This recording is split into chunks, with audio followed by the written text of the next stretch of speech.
Tem um artigo muito interessante na Folha de São Paulo de hoje. Ele chama assim: a camisa da seleção é irrecuperável. Na página 3 da Folha. É de um médico, eu não conheço, o artigo muito bem escrito. A camisa da seleção é irrecuperável.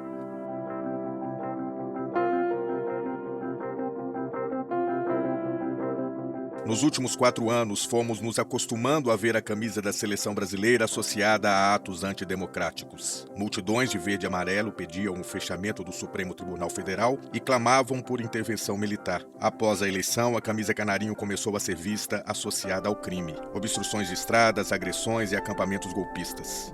Grupos de pessoas passaram a defender delitos tipificados no Código Penal, sempre ostentando a camisa da seleção. E então veio a intentona bolsonarista de 8 de janeiro. O Brasil todo assistiu, atônito, a uma horda de vândalos invadindo os 3 poderes com o objetivo manifesto de desencadear um golpe de Estado. Boa parte dessas pessoas, que destruíam obras de arte de valor inestimável agindo como talibãs, estava fardada com o uniforme da seleção brasileira. Quem assistiu ao 8 de janeiro não tem como desver essas cenas. A camisa está, inquestionavelmente, associada ao terrorismo golpista. Símbolos importam. O nazismo foi derrotado na Alemanha há mais de 60 anos e seus símbolos continuam proibidos. Você poderia perguntar por que um alemão que nasceu no século XXI não tem o direito de circular por aí ostentando uma suástica, que afinal já foi um símbolo nacional. Acontece que não existe nazismo moderado.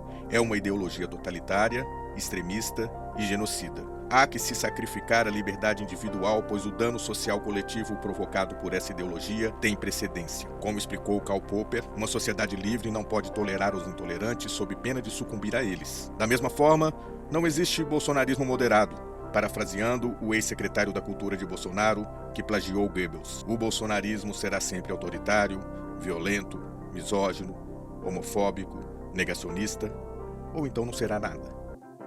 Veja, não estou propondo a proibição da camisa da seleção, mas penso que a CBF precisa aposentá-la. Durante a Copa, ainda houve a tentativa de reaver esse símbolo roubado dos brasileiros pelo neofascismo. Mas isso foi antes de 8 de janeiro. Depois da intentona protagonizada por pessoas devidamente uniformizadas, esse momento passou.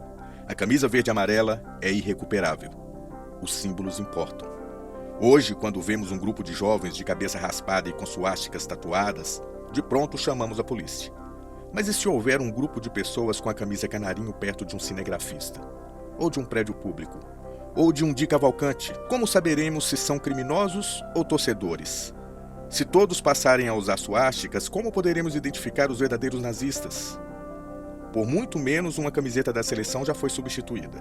A camisa canarinho nasceu após a derrota no Maracanã na Copa de 50. Até então, era branca. Por evocar más lembranças, foi trocada pela verde e amarela. Décadas depois, esse uniforme ficou associado, de forma indelével, a todo tipo de barbárie. As pessoas que defecaram e urinaram nas sedes dos 3 poderes o fizeram, metaforicamente, também sobre esse símbolo brasileiro. E símbolos importam. Ele propõe que se escolha uma outra camisa para a seleção brasileira. É uma discussão que não vai afetar a vida política, nem a vida econômica, nem a vida social do país, mas afeta a vida simbólica. Eu acho que, embora nós eventualmente não tenhamos muito tempo no país para tratar desse assunto como ele merece, temos muitos problemas, né, a enfrentar, eu acho que deveria ser conversado com a CBF, o próprio governo conversar, além da pressão social, que a CBF faça o que fez em 1952, depois da Copa do Mundo 50, e troque a camisa da seleção. Nos livre desse problema. Nós vamos ter esse problema sempre. É verdade. Não é? E deixe a camiseta verde e amarela como símbolo do bolsonarismo. Paciência. A camisa da seleção brasileira em 1950 ela era branca. Fracassou diante do Uruguai, no famoso Maracanaço, que o Brasil perde a final da Copa do Mundo 50 por 2-1 em pleno Maracanã. Aí a CBD, na época chamava CBD, Confederação Brasileira de Desportos, ela através o Correio da Manhã, não foi exatamente a CBD, o jornal Correio da Manhã, que naquele momento era um jornal muito importante no Rio de Janeiro, ele faz uma enquete que a CBD topa assumir o resultado. Uma enquete para substituir a camiseta da seleção. E aí nasce a camisa verde e amarela. Que a camisa da seleção não precisa ter as cores nacionais. Tem países cujas camisas não têm as cores nacionais. Por exemplo, existe laranja na cor da bandeira da Holanda? Foi a primeira que eu pensei aqui. Não existe. Trauma. Não existe laranja na bandeira da Holanda. Eu gosto muito quando o Brasil joga de azul, tá? Sempre. Então, azul. Faça uma coisa democrática. É tão importante a seleção brasileira, mas é tão importante que eu submeteria um plebiscito nacional. O TSE poderia ajudar a CBF. Apresentem ali 3, 4 camisetas e o povo vota. Eu quero essa, aquela outra. E troquem essa camisa. Porque é uma batalha simbólica importante. E nós temos que construir um outro símbolo para pacificar o país, pelo menos no futebol. Pelo menos no futebol, que é o único lugar onde vai ter pacificação possível, é o futebol.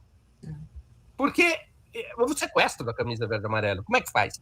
Vai ter tranquilidade daqui? Daqui a pouco começam os jogos das eliminatórias da Copa de 26. Ano que vem, já começa. E aí? Quem é que vai usar o verde e amarelo? Sem se sentir sujo.